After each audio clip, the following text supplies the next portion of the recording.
So hello everyone, my name is Vikas Agarwal. I'm the founder of AIF and PMS Experts India. So as you know that we kind of run the show called Ask the Expert, wherein we invite industry experts and we try and read their nine minds, understand what's going on in and around the markets, and we also try to understand that what sort of domain expertise they bring on the table and how does it be beneficial for our investors. So, what today's topic we thought is we'll talk about AIF because AIF as a category is emerging very well in India. It is one of the fastest growing vehicle. So we thought we'll invite Mr. Praveen Ladia. So with me, I have Praveen Ladia. Praveen Ladia brings about almost 2 decades of experience on the table. He's head of sales at Incred AMC, and prior to this, he played very important role at Motilal Oswal. He spent about almost 7.5 years over there, and he was there as a part of the core team right from the scratch, built up the organization, the platform, and he played very important role in terms of developing these products, especially the alternate investment funds and portfolio management services. So therefore, we thought of inviting him, and we'll discuss more in detail about what is AIF and how does it work, etc. So thank you so much for the feedback that we keep getting from investors. Praveen, firstly, I would like to thank you for accepting our request and taking the time out from your busy schedule and joining in today. No, thank you, Vikas, for having us. Being always great to associate with you and talk to your investors and partners. Yeah. So, Praveen, we wanted to talk about AIF category, and what we are witnessing is this category is emerging very well in India. In fact, it's one of the fastest growing. So, we wanted to know your views on what is the kind of size this industry has at this point of time, and A and B is how does it work? How does it beneficial for the investor community as a whole, especially HNI and ultra HNI? Or Thanks, Vikas. And to start with, I would say that alternate investments, as the AIF is called, started in the US way back in the 20th century. And it came to India in 2012 when the first regulations of AIF happened. So, as alternate investments obviously grow with the economy, as Indian economy was evolving, people and the market needed new investment avenues, and that's how AIF got involved. The first AIF in India was launched in 2013, and primarily hedge funds, and thereafter many categories have come. So it's been an 8-year journey for AIF in India as an alternate investment, and today, as we talk, it is as large as 4.5 lakh crore in terms of the size of AIF industry. 4.5 lakhs crores.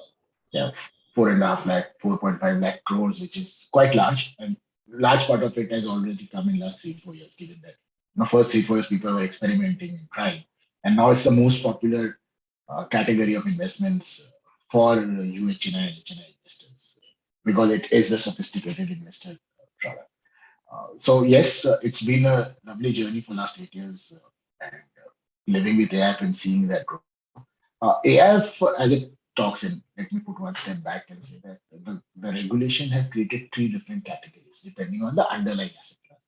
The first category is, so the name is category one, two, and three. But ideally, category one are the investments where you do venture capital, you do SME funds, you do infrastructure funds, or anything which is socially beneficial to the society, you put into category one, whether it's social venture fund, whatever you name it. Category two, the largest. So category one is around 40,000 crores of size as we speak now. Category two is something the largest in this because that's where large part of money also comes in is unlisted equity, which is private equity, unlisted debt structures. There is real estate funds. There is pre-IPO funds. So that category, which also gets a lot of money from foreign investors as well as domestic investors and private equity funds, etc., as category two AF, what we call, and that's as high as 3.5 lakh crore today. So most of the startup funds are structured under category two AF to invest into. A lot of private equity funds, pre-IPO funds, as we all know, as the top of the town is also category two. So invest in companies just before IPOs or a few months before IPO.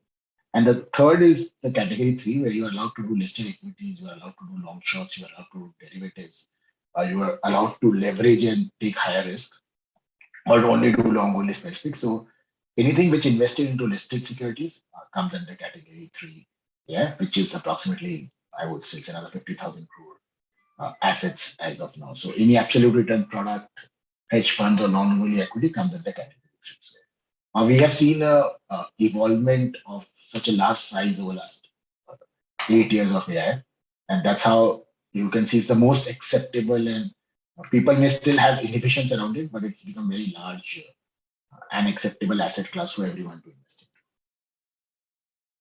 So what we are witnessing is exponential growth, particularly in the AIF industry. So why is this broadly so well accepted amongst HNIs and ultra HNIs investors of late in India, Praveen?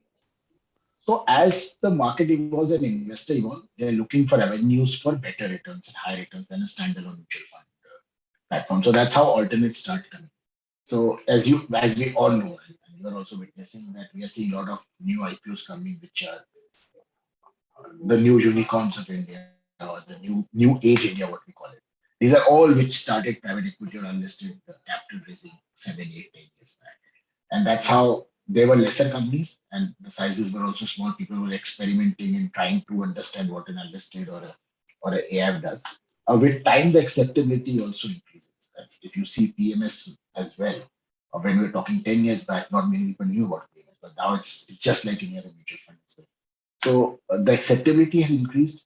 The money flow in that category of assets, that category of investments of unlisted as well as hedge funds or alpha generating long only equity funds have increased. So people are moving away from traditional simple mutual funds and moving to alternates for better returns and better experiences of new businesses as well. So I think this will, today we are talking as alternate, but this will become one of, just like mutual funds, it will become the most common asset class over the next 5, 6 years as well. So the other thing is, Praveen, you have, since you kind of worked with ICICI and looked after the international markets during a stint at ICICI through AMC. So how does the globally this AIF PMS mutual fund construct work? Like what sort of percentage, if you have to quantify in terms of numbers? So if you So compare the developed economy and emerging economy, where do you think we stand? So in a developed economy, because your traditional asset class becomes most common, the alternate starts growing up. So as I said, the US alternate started in late 20th century. So under 20, 30 years before us. And now they are very, very high. Today, when I'm talking of a broad industry, the alternate asset class for us is less than 5% in India. Ideally, in a developed economy, it would be as high as 20 to 25% of investments. So that's the size we are looking at. So with financialization of saving in India, the pool of savings increases and people moving from traditional asset classes to alternates, this pool will become larger. So ideally, it should be 15 to 20% in a emerged economy and above 20 in a developed economy. So today we are 5 or less than 5. So long runway for us to catch. So you have a great future ahead. So, Praveen, you also talked about absolute returns category that which is within the category three product. So, how does the taxation work for absolute sort of products, the category which is emerging in India, and the category one, two, three? If you could throw some more lights on the taxation side. So, so the Indian income tax is very clear on category one and two. So the venture fund, the infrastructure funds, and the unlisted space. So there is a clause called pass-through benefit. So all the income and expenses or whatever benefits are taxed in the hands of the investor. So the fund doesn't pay any tax. And so an unlisted you pay capital gain or business income on interest income, etc. So the fund will give you all the details and you have to file tax as an investor in your books of accounts. So there's a clear pass-through benefit. In a category three, there's no specific laws in the Income Tax Act, but there are precedences of various court laws as well as income tax tribunals that how it should be treated as. So in category three, the fund pays all the tax. So if you are dealing in say equities, so on a listed equity, you pay capital gain tax. If you are trading in less than 1 year, you pay short term. If you're trading in more than 1 year, you pay long term. And on derivatives, you pay business. So if it's a long only equity in category three, you end up paying capital gain at the fund level, and the investor does not pay any tax. And in a long short or absolute return hedge fund strategy, on the equity portion, you pay capital gain, and on the derivatives, the fund pays business income, which is very high. And net NAV is post tax. So whatever investor gets from both equity or absolute return, those are tax paid income in their hand, so they don't have to again pay. So most of the funds provide year-end taxation certificate that this is the total tax paid by the fund. So the unit holders of the trust or the fund do not need to pay any more tax. So as I said, in equities it's capital gain and on derivatives it's business income. That's maximum margin. Yeah, so what I learned from you is that in category three, particularly, the taxes are paid at the instrument level. Investors do not have to pay anything. And if it is a long short category, to whatever would be the gain, it is also again paid by these AIF instruments. So they are considered as a trust or body or private limited. How does it work? So it's subject to structuring. Most of the AIFs in category 3 are structured as a trust, and the unit holders are the beneficiaries of the trust. So that's how taxation works. That the trust is taxed and the beneficial owners do. Some funds are also structured as LLPs. So you get the benefit as partners. So the LLP pays tax at the LLP level. So whichever way it is, the fund takes care of paying tax at their level so that it doesn't go to each and every investor's asset. Okay. So once the taxes are paid, generally these asset management companies provide some sort of papers as audited statement or something which client can go to and give it to their chartered accountant, and that takes care of the overall taxation part. So most of the funds provide a year-end taxation certificate, which talks about the fund's overall income during the year and tax paid by them. And it also includes a clause saying that because the trust has paid the tax, the beneficial owners need not pay any more tax. So that's a kind of a tax certificate provided at the end of the year, financial year, which tells about the tax of the entire fund together. Yeah. So that you can use it for filing your investments income tax return and not pay any tax on the bank. Praveen, of late we are witnessing that number of startups are increasing big time in India, and there is a, our honorable Prime Minister also talks about emphasizing and focusing more on this category. So where do you see these AIFs playing important role in terms of both developing the economy, playing important role in terms of their contribution, and B, as an investor, do you think that it makes sense and to invest in the early stage now and then get maximum returns out of that? What are your views?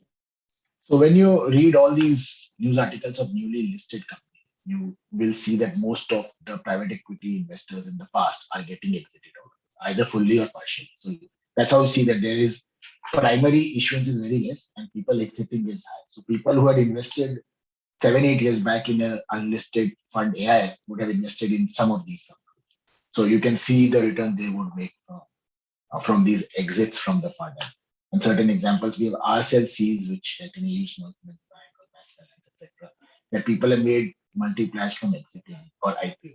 So if you are focusing on getting that long-term return in investing to startups, which is the growing part of India, we have just started startup mode 7, 8 years back or 6 years back.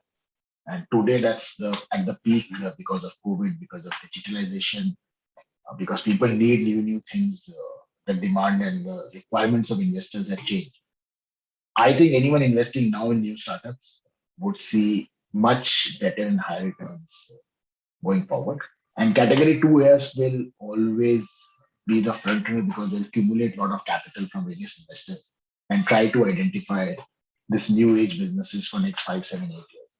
So as I see this ecosystem growing, the category 2 AIF will go larger than that.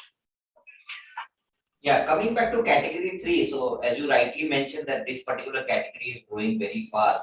And as an investor, I have all the options. I have mutual fund as a vehicle, PMS as a vehicle, and AIF as a vehicle. Particularly category three of late, what we are witnessing, because we are a data-driven organization and we keep crunching these data points and keep running our own screen. And saw that of late there has been huge outperformance coming, especially from category three as a vehicle as compared to PMSs or mutual fund. PMS is very close to that, but there is a huge difference between mutual fund.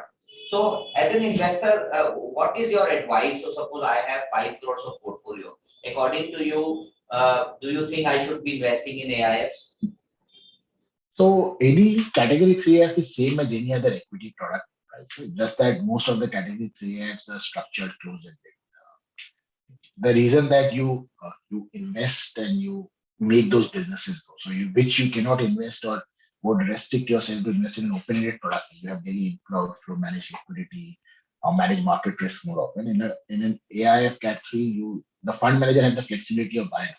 And that is the main reason that if you identify good companies, you outperform most of the open-ended mutual funds in the AIF. And that's what you're seeing from your data as well. If an investor has 5 crore, I would definitely feel that whatever is equity allocation, I'm assuming a 5 crore equity allocation, he should put between 20 to 40% in an AIF and keep 60% of equity allocation liquid. Because AIF comes with its own caveats of liquidity and limited redemption windows. You can invest between 20 to 40% in a long only equity. All right, so it's very, very important to have some amount of exposure, maybe in the tune of 30% and 5% or 20%, depending upon what is your risk appetite. And important to have exposure and choose this vehicle more carefully. There has been a lot of precedence where you end up taking benefits of various sub clauses of income tax act. So you structure it in a way where you are a trust. So most of the AIF structure now is they pay tax at the AIF level. So the AIF or the fund will pay tax, and because you are a beneficiary holder, you don't pay tax on the returns you get from the AIF. So although there's no clear-cut law, but it is treated as a taxation of a trust or an LP, where the tax is paid by the fund and the investors get tax paid returns, how we call it. It's not tax free returns, it's called tax paid returns. So you get a certificate from a fund house based on which you don't pay any tax on any money you receive from the AIF structure of category 3. Cat 2, you have to calculate at your end. Generally, these AIFs, if you look at Praveen, they are mostly close-ended in nature. So do you think the exit is possible, or how does the exit work? So when you're investing into an unlisted category AIF, because you are investing in a company, the exit is not so easily possible. So most of the Cat 2 AIFs doesn't have an exit clause. The reason being, even if you come and ask me for a redemption, we cannot sell a part of the company and give it back because you can't have a startup company and you were selling parts of it. So there, the exit is dependent on the fund manager and exit of the companies which they're investing. In a category 3 AIF, generally most of the managers have a 1 year lock-in for taxation purposes, and beyond that, they have exit facilities subject to whatever loads, etc. But exit in category 3A, which is equity oriented, or hedge funds or long short funds, the exit windows are available for you to exit. So it's not completely hard locked in there. So most of the category 3As provide you a window of getting out subject to whatever their terms and conditions are. The other thing, Because the underlying asset class is equity and it is, I would say, liquid, and you can in day sell and create a value out of it. sure. Yeah. So Praveen, other thing is, these are the questions which I keep getting from a lot of investors that, in any AIF you see multiple closures. So you see they are closing down this month, the next month. So how does it work? There are a lot of queries around that. Sure. So AIF is allowed to have multiple closure in a sense that you can take investors on a particular closing date. So the closing means that if you decide, say today, 28th of October is my closing, any application till now, I can accept them in a fund. In a mutual fund or a PMS, it's open-ended. So if you come any day before cutoff, as you call it a cutoff time, you get your units or you get your investments accepted. In an AIF, that cutoff is kind of a closing. The manager decides at what corpus or at what date he wants to close a fund. So there can be first closing is the first time, subsequent closing may anything after that, and there's a final closing. So at every closing date, your money and your application is accepted in the fund. So anything comes between one closing or the other closing, it's all accepted on that day, and everyone on that day gets that day's NAV or valuation for the investment. There's a concept called final closing, which is generally 12 months or 18 months from the date of first closing. After that, the fund cannot accept any investor in the fund. So that's called final closing. So closing is kind of various cutoffs the manager puts in a fund to accept money.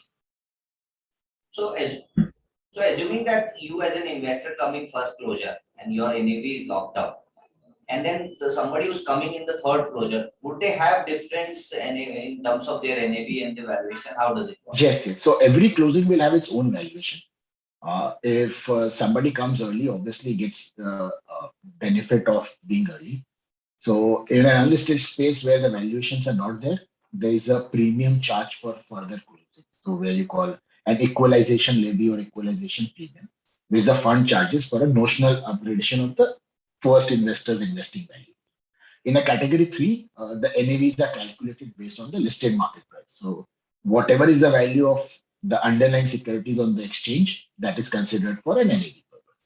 So yeah, the on an unlisted space, the next coming person pays a premium to anticipate, and in a listed space, you get the NAV of the closing date. So what sort of risk involved in these two different categories broadly? One is you have unlisted space, the other one is more into listed one. So what are your views on that? So in addition to whatever regulator says as a standard financial risk in investing in instrument, one should be very clear that both the categories or all the categories come with kind of a concentration risk in terms of they invest into 15, 20 odd countries. Most of these guys have that concentration risk. And secondly, it comes with a lot of illiquidity. Like as I said, Cat 1 and Category 2, you will not get any liquidity window at your discretion. So your money is locked till the manager decides to exit. Whereas in Category 3, there are windows, maybe quarterly or half yearly, where you can exit. So if you need any money which is between that window, you cannot exit.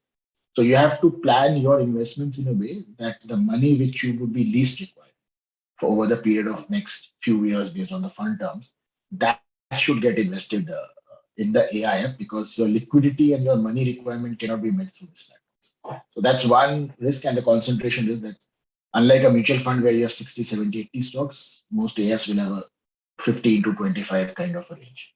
So it's a very concentrated portfolio. So keep in mind these two specific risks in addition to your financial planning risks, etc.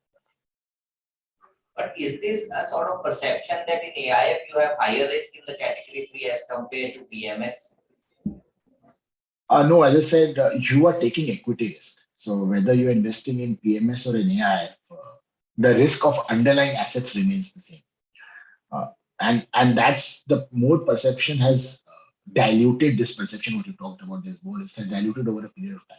The acceptability of AIF category 3 is very, very high today. As I mentioned to you, the size is growing multifold. Like as I said, the category 3 AIF, which was as low as I would say in 2016 when I did my first AIF was 10,000 crores. Today it stands at 100 and I would say, sorry, it was 10,000 crores in 2017. Today it's 60,000 crores. So you can see it's a 6x multiplier in 4 years period. So definitely the acceptability of AIF in line with other equity classes seen. The risk remains the same other than I would say PMS and AIF risk of the underlying equity is same. Yes, it is a little more riskier than a mutual fund platform, given it's concentrated, but it has its own benefits to have that extra alpha. As managers would like to create alpha by stock selection in an AIF platform. The other thing, Praveen, is that, so one, yeah, point taken that, obviously AIF and PMS is slightly risky vehicle as compared to mutual fund. But when it comes to fees and performance fees, these are two things that is calculated separately. So can you throw some more lights on how does the performance fee work in case of AIF? Uh, yes, because but before I take that question, let me take a step back and tell you the benefit an AI brings on table for the fund management perspective as well. We all know that AIF have multiple closing, but it also have a period called drawdown period or a commitment period, where the manager decides when to call for money.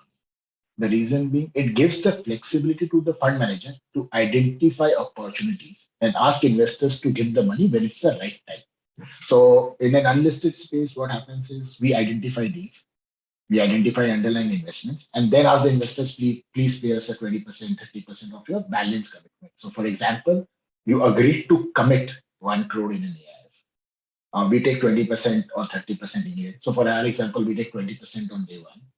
Balance 80 you have to pay during the drawdown period, which can be different for different funds. So as a fund manager, whenever I identify an opportunity, say 3 months, 6 months, I figure out I like the company in an unlisted space and it needs a certain corpus. I will call on my investors, say, okay, please pay me another 20% in next 3, 4 weeks. So I identify the opportunity. When I need the money, I call for them. In category three, whenever there's correction or the manager thinks it's an appropriate time, he can make more money and there are more opportunities, he calls for them. So one, it gives the benefit to manager to identify and time his investments in the market. For that, you end up paying a performance fee at the end. So that's called carry or distribution waterfall, etc. So most of the AIFs comes with drawdown, where the manager takes the decision of when to invest and how to invest. And at the end of the period of they charge you a performance fee. If you're making money, obviously that charge, there's a hurdle rate in most of the funds. So unless they cross that, they don't charge you. So for that extra benefit of giving the flexibility to the manager, he's also obliged to perform better. And that is why he charges a performance fee after a certain hurdle, which I think is a right way because it's fully aligned for the manager to earn more money if he makes more money for investors. Praveen, the other thing is in case of AIF category, this is the message from the regulator that you have to have some sort of skin in the game, in the sense that the sponsorship from the AMC or the promoter should be there. So any rules or regulation, particularly if you could share your thoughts on that. So skin in the game has become very key point in the hands of the regulator. So when they started, they have put certain percentages that each sponsor of the fund has to, in every fund has to put a certain, so that you are aligned in terms of investing and putting more capital along with the investors, because these are still some sort of, I would say, complicated or alternate investment. So in a category two, you end up investing 5% of the corpus. In category three, so there's a minimum maximum of 10 crores, or you can add more to it. So generally, a sponsor has to put 10 crore kind of a number in each of the funds they launch. So if a fund house is launching 5 funds, they have to put 10 crores each in 5 funds or more than that to ensure that they are also aligned to investor interest. So it's a regulatory requirement to have a sponsor commitment in each of the AIFs. The other thing is because it's a large sum and investors are putting money, they keep asking this question that, so how does the security works in case of AIF? Is there a custodian who keeps an eye on the overall assets? Where are the underlying assets, procured, and where, how does the platform work, if you could throw lights on that? Sure. So there are multiple service providers in AIF. So first thing is an AIF cannot have more than 1,000 investors. So it's not like an open-ended product. You can have unlimited number of investors like a mutual fund, etc. So that's why it has been created only for select investors. Second, you cannot publicly market an app, so you will not see advertisements or websites of the app. So even though it's a sophisticated product, it's on a private placement basis. The regulations are very, very clear that it works just like you have multiple service providers. So for accepting your application, you have a registrar and transfer agent who processes the investor. So as a house, I don't do it myself. There's a third party registrar come transfer agent who sees your application, processes, accepts your KYC. And all that. Then after that, we have custodians and fund accountants. The ones who keep the assets in their holding, they are ones who execute and settles. And there are similar fund accountants who do calculations of valuations, fees, etc. So as a fund manager, my job is just to ensure that we manage money. All other functions are independently managed by third parties. And these are all, most of the funds have those reputed banks, etc., as the custodians and various activities. So there are three large activities: registrar, fund accountant, and custody. And these are held in third-party DMATs with custodian settlement, like which is true for any other platform like a mutual fund or a PMS. So it's very, very safe, just like NFs or PMS. Yeah, why am I asking from my investor point of view and their security point of view? Because so where is the asset, and who takes care of, and who takes the complete accountability? That's it. And secondly, we will see that most of these AIs also have a third-party trustees over their funds. So they oversee the entire activity of a trust or the fund structure per se. So you also have third-party trustees who create that independent governance and controls on assets or on the entire process of an AI. So what is the custodian's role in this area? So custodian is simply ensuring that whatever trades a fund manager does, it's properly settled with the exchange. It is settled and paid to the broker accordingly. So and held in the demat account and whenever needed. So both buy and sell, they ensure that the settlement is smooth and the assets come back to the funds demat account and hold it by them. So custody's role is very simply of holding the assets and clearing and ensuring a smooth transaction. Fund accountants are someone who do calculation of NAV, valuation of underlying securities, fees calculation, etc., and then creates books and accounts and P&L, etc., for the fund level. So that's how they calculate NAVs, and that also comes from a third-party fund account. So what happens suppose any asset management company bellies up, or some sort of default takes place? So how does it ensure that the investor's interest is well protected? So the asset manager is just managing the product. So he acts like an investment manager of the fund. And if he bellies up, for example, the asset manager and the securities are intact, the trustees take over the process. So and they will end up. So there are clauses which you will read in the offer document that there are ways of diluting a fund, etc. So then it goes in the hands of the trustees eventually to sell off all the securities and give it back to investors. That's why it's called most of the AFs are structured in a trust format, so that the trustees get their fair share of corporate governance and controls over and above the investment manager. Okay. So coming back to Incred, so I was just looking at the data the other day, and one of your AIF is really outperforming the benchmark significantly. So is there a plan that you're planning to launch any more AIFs in the near future? Uh, so this AF now completes 2-year track record. So before launching another one, we wanted a reasonable track record to be built. So today, as we speak, we are 25 months of track records created for this AF done well. So definitely there are plans that we would come out more of the AFs both in the closed-ended and open stage platform. But it has to go through the entire regulatory process. So as and when we are up and running with approvals, we'll surely come back to you and your partners and clients. Yeah, as a house, you also run thematic PMS more tilted towards pharma industry per se. So what was the reason behind launching? Because generally when you start your AMC, you come out with multiple products and different categories, but generally you don't start with thematic product. So what was the idea behind launching pharma fund? So the healthcare space, we believe that's not theme as people say. Healthcare in itself is a very vast domain. And there are multiple business models within healthcare. So within pharmaceutical, you have 4 or 5 different business models. And within healthcare, you have diagnostic hospitals, insurances, etc. So we believe that healthcare as a segment is one, not thematic. Second, it has a long runway. So there has been years, and there's a track record of 17, 18 years of a pharma index itself. So we believed that this will continue for very long. And there is latent demand that healthcare has underperformed for a very long period. So people would want to participate in it if there's a strong story around it or an investment rationale around it. And you guys have already covered Aditya's video in terms of what he thinks about the segment. But as a house, we thought one, if we believe in a sector or believe in a investment cycle which will be for long term, we should put our best foot forward, and that's why we, as a new house as well, we got an expert from the industry to work with us on the healthcare PMS. So we have put the fund manager as well as 2 analysts around it to ensure that despite people thinking it's thematic and we don't believe it, we put our full efforts behind it.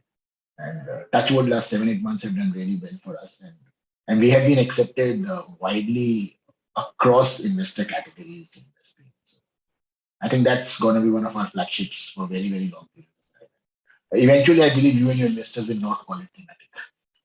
Also, compliments to your entire team, Praveen. I think your really performance is really good, and we're happy that if investor makes money, eventually we all make money. So thank you so much for delivering this sort of additional alpha in the end of investors. Thank you so much. And it all goes to investors because they make money. Yeah, correct. All right, so we'll conclude the session here. Thank you so much for watching the show. Thank you, Vikas, for having us on, and happy to answer any follow-up questions either through emails or chats for you. Thank you, Praveen, for taking Thank the you. time out from your busy schedule.